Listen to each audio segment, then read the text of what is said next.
Actor Manikanta என்னதான் actress Aishwarya ராஜேஷோட தம்பியா இருந்து பல சீரியல்கள்ல நடிச்சுக்கிட்டு வந்துகிட்டு இருந்திருந்தாலும் பிக் பாஸ் சீசன் 6ல கலந்துகிட்டது மூலமா தான் மக்கள் பலருக்கும் தெரிய வந்து ஃபேமஸ் ஆகியிருந்தாரு. இவர் கடந்த 2016ல தன் கூட சேர்ந்து நடிச்ச ஆக்ட்ரஸ் சோஃபியாவை லவ் பண்ணி மேரேஜ் பண்ணிருந்த விஷயம் பலருக்குமே தெரிஞ்சிருக்க வாய்ப்பு இருக்கு. பட் திருமணத்துக்கு அப்புறம் ஆக்ட்ரஸ் சோஃபியா சின்ன திரையில இருந்தும் சரி சினிமாவில இருந்தும் சரி கொஞ்சம் விலகிதான் இருந்தாங்க. இவங்களுக்கு ஆரியன் அப்படின்ற ஒரு பையன் இருக்கான். சோ ஆரியன் இருந்த தருவாயில இவங்களை பெருசா சினிமா சீரியல் பக்கம்லாம் பார்க்க முடியலனாலும் சில ரியாலிட்டி ஷோக்கள்ல கலந்துக்கிட்டு தான் வந்தாங்க.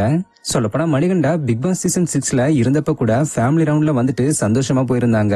பட் திடீர்னு கடந்த சில மாசங்களுக்கு முன்னாடி மணிகண்டாவும் சோஃபியாவும் பிரிஞ்சு வாழ்ந்துகிட்டு வராங்கன்னு சொல்லி சோசியல் மீடியால சில தகவல்கள் வைரல் ஆச்சு. இதுக்கு காரணம் ரெண்டு பேரும் இன்ஸ்டாகிராம்ல தங்களை ஒருத்தர் அன்ஃபாலோ பண்ணிக்கிட்டது மட்டும் இல்லாம ரெண்டு பேரும் சேர்ந்து எடுத்துக்கிட்ட போட்டோஸையும் இன்ஸ்டாகிராம் பேஜ்ல இருந்து டிலீட் பண்ணிருந்தாங்க.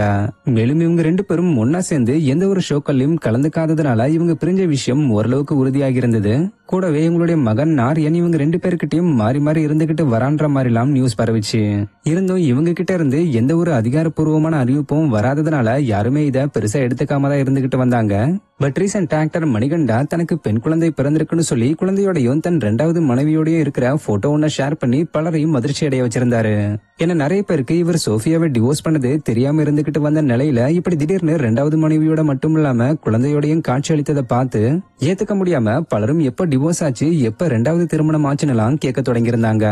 இது ஒரு பக்கம் இருக்க, இன்னொரு பக்கம் இந்த ஒரு விஷயத்த கவனிச்ச ஆக்டர் சோஃபியா மணிகண்டாவுக்கு மறைமுகமா பதிலடி கொடுக்கற வகையில போஸ்ட் ஒன்னு ஷேர் பண்ணி, நான் அடுத்த அழகான ஒரு சாப்டருக்கு ரெடி ஆயிட்டேன், இதுக்கப்புறம் நல்ல விஷயங்கள்ல மட்டும் கவனத்தை செலுத்துவோம்னு ஆக்டர் சோஃபியா சொல்லியிருந்தாங்க. இதுக்கு பலரும் ஆக்டர் சோஃபியாக்கு ஸ்ட்ராங்கா இருங்கன்னு சொல்லி ஆறுதல் சொல்லியிருந்தாங்க. இதை தொடர்ந்து ஆக்டர் சோஃபியா ரீசெண்டா தன்னோட போட்டோ ஒன்னு ஷேர் பண்ணிருந்தாங்க. அதோட கமெண்ட் செக்ஷன்ல ஒருத்தங்க எதை நினைச்சோம் நீங்க ஃபீல் பண்ணாதீங்க, சீக்கிரமே உங்க வாழ்க்கை சூப்பரா மாற போகுதுன்னு, இன்னொருத்தங்க ஃபீல் பண்ணாதீங்க அக்கா, நீங்க சினி ஃபீல்டுல உங்க எதிரிக்கு முன்னாடி ராக் பண்ணுவீங்கன்னு மற்றும் உங்க கம்பேக்கு வெயிட் பண்ணிக்கிட்டு இருக்கோம்னு சிலர் கமெண்ட் பண்ணி ஆதரவா பேசியிருக்காங்க. சோ இந்த கமெண்ட்ஸ் எல்லாத்தையும் ஆக்டர் சோஃபியா லைக் பண்ணி அக்னாலேஜ் பண்ணிருக்காங்க.